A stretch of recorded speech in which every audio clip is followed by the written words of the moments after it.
पूरा देश ये चाहता है पाकिस्तान को सबक सिखाए, आतंकियों को सबक सिखाए। हम बधाई देते हैं सेना को कि इन्होंने जो ऑपरेशन सिंदूर जो हुआ है, जो एयर स्ट्राइक है, उसकी बधाई और सेना के सम्मान के अंदर राष्ट्रीय लोकतांत्रिक पार्टी का पूरा परिवार चुप रहा है। एक बार सारे नियम कायदों को फॉलो करते हुए हम देश के इस जो समय चल रहा है देश का, इस समय के अंदर हम देश के साथ खड़े हैं, हमारा दल इस देश के साथ है और प्रधानमंत्री के हम साथ है और पहले भी साथ खड़े थे। जब देश की बात आती है तो हर व्यक्ति फिर देश के साथ खड़ा होता है। भारत माता हम सबके जयकारा सब लोग लगाते हैं। लेकिन दुर्भाग्य इस बात का है कि सर्वदलीय बैठक के अंदर छोटे दलों को वो कह रहे हैं 5 से ज्यादा जो एमपी होंगे उनको ही बुलाएंगे। तो छोटा बैठक सर्वदलीय नाम मत रखो, उसमें नाम लिखो कि सर्वदलीय बैठक 5 से ज्यादा सांसद। सर्वदल का मतलब ये होता है सर्वदल, जो देश के सर्वदल जिनके एमपी लोकसभा में नहीं है, अगर राज्यसभा में तो उनको भी बुलाया जाएगा। ये एक तरीके से छोटे दलों को अपमानित करने का बार बार ही प्रयास करते हैं। यार एक एमपी है, 2 एमपी, और लोकसभा के अंदर भी हमारे साथ यही होता है। बोलने के लिए कितने तरफ हम रात रात बैठ रहते हैं, फिर कहते हैं नहीं बोलेंगे आप जाइए, फिर लड़ते रहता है अकेला आदमी। और बीएससी जो बिजनेस एडवाइजरी कमेटी है, इसमें आप उठा के देख लें विधानसभा और सारा लोकसभा, उसमें सब दलों को प्रतिनिधित्व होना चाहिए। 5 से कम जो सांसद हमारे हैं देश के अंदर, उनको बीएससी का मेंबर नहीं बनाया जाता। बहुत लड़े हम अंदर ऑल पार्टी मीटिंग के अंदर लोकसभा का, लेकिन कोई नहीं छोड़ रहा।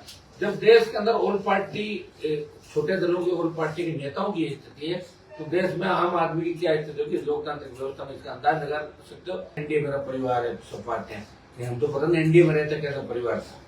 वो काम करते थे, हम थोड़ी पूछते थे, किसी भी लायक पूछा थोड़ी था, चर्चा भी नहीं की। दुर्भाग्य देश का, लेकिन हम इन विकट परिस्थितियों के अंदर हम इस देश के साथ खड़े हैं, हमारी आवाज सिंधु की घोषणा के बाद छोटे जितने भी दल है सारे कार्यक्रम स्थगित कर दिए, जबकि बीजेपी गुजरात में केवड़िया में जो चल रहा है इनका कार्यक्रम स्थगित नहीं किया। इसको लेकर नहीं, बीजेपी कुछ भी करे, रोक कौन रहा है? बीजेपी तो कुछ भी करे, कौन रोक रहा है? क्या वो कर रहे हैं नहीं कर रहे, पता क्या इस बात का? वो जो कह देते हैं वो मीडिया में चलता है ज्यादातर बात, और जो मीडिया के खिलाफ बोलने की कोशिश करता है, ईडी सीबीआई चली जाते हैं, चैनल बंद करा देते हैं, पकड़ लेते हैं चैनल के मालिक को। यहाँ पर एक प्रिंट मीडिया के दफ्तर में घुसी था ईडी, पता नहीं आपको? सर्वदलीय बैठक में नहीं बुलाना, ये अच्छी बात नहीं है, ये अच्छी परंपरा नहीं है। देखिए, एक बोर्ड जिसका होता है ना, अटल बिहारी की सरकार एक बोर्ड से गिर गई थी, वो तो अटल जी अब चले गए दुनिया से, उनको पता कि एक एमपी की कीमत क्या होती है। अच्छा, प्रधानमंत्री और गृह मंत्री जिस तरह छोटे दलों को अपमानित कर रहे हैं, ये ठीक नहीं है।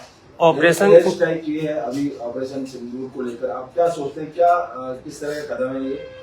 मैं तो कह रहा हूँ एयर स्ट्राइक से क्या होता है? हमारा तो एक आर पार की लड़ाई हो जाने की, वेट कराने से कोई मतलब नहीं। पाक अधिकृत कश्मीर में कब्जा करो, इससे बढ़िया मौका नहीं हो सकता कि देश की जनता के साथ साथ विश्व तो आतंकवाद से जूझ रहा है। अमेरिका आतंकवाद के खिलाफ है, इजराइल लड़ाई लड़ रहा है, जर्मनी लड़ाई लड़ रहा है, ब्रिटेन लड़ाई लड़ रहा है, रूस लड़ रहा है, चीन लड़ रहा है, और ज्यादातर मुस्लिम कंट्री भी आतंकवाद के खिलाफ है। पाकिस्तान और कुछ दलों को छोड़, पाकिस्तान के अंदर भी गृह युद्ध की स्थिति है, ब्लू चलर लड़ाई लड़ रहा है, दूसरे लोग।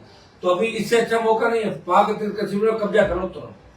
और युद्ध में अगर 1000, 2000, 5000, 10,000 लोग मारे भी जाते तो क्या फर्क पड़ता? 50 लाख लोग हिंदुस्तान में कोविड से मारे गए, और किसने जवाब मांगा? मोदी से नहीं मांगा। कोई वैक्सीन लगा घूम रहे हैं, 25 साल के हार्ट अटैक हो रहा है, 40 साल के हार्ट अटैक हो रहा, पड़ रहा है बीमारी, हार्ट अटैक, ब्रेन स्ट्रोक।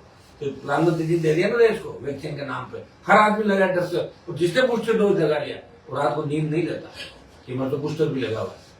ये मैं बता रहा हूँ आपको, बहुत बुरे हालात से देश गुजरा था, और अभी इससे बढ़िया मौका नहीं। प्रधानमंत्री जी को जो खाली भाषणों के माध्यम से ज्यादा बात करता है, और ये इंतजार क्यों करते हैं मुझे बताओ? क्या कश्मीरी घटना का इंतजार कर रहे थे भाई 27 मारे जाएंगे जब हम एयर स्ट्राइक कराएंगे? उससे पहले क्यों नहीं किया सिंदूर?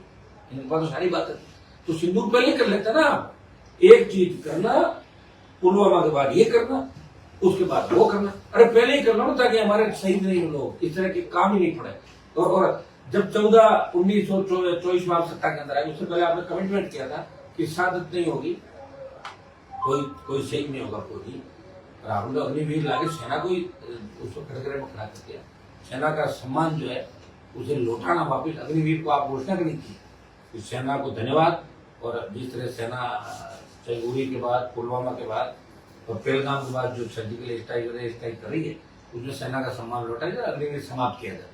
अब आप आंदोलनों की बात करोगे, करना तो है ही आपको, किसान के मामले में भी आप बेफुट पाए, तो यहाँ भी करोगे, तो ये मेरी मांग प्रधानमंत्री से रहेगी। देश में क्या हालात है इस समय, आप क्या मानते हैं कि सरकार कितना काम कर रही है और कितना नहीं कर रही?